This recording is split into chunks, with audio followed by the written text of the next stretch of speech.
Altınım altınım söylerim seni, gözlerim güldürüp köydürme beni. Altınım altınım söylerim seni, gözlerim güldürüp köydürme beni. Altın canım gözleri, şirin şeker sözleri, nurana yar yüzleri, yanlarıma gele yaltın. Nurana yar yüzleri, yanlarıma gele yaltın.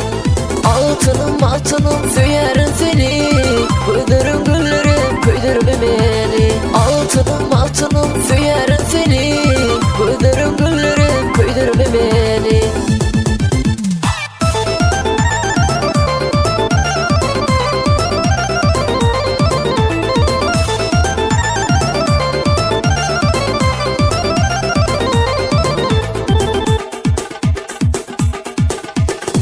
Gözlerine baktım kız, söydürdüm kız, yaktın kız. Ayrılık tadını çaldırıp bana, yanlarıma gele yaltın.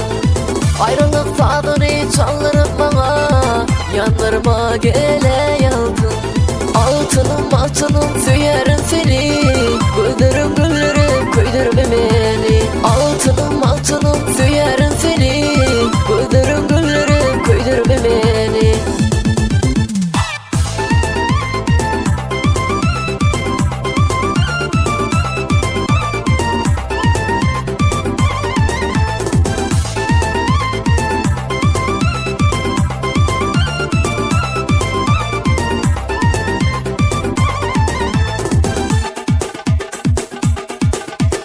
Altınım altınım söylerim seni, gözlerim güldürüp köydürme beni. Altınım altınım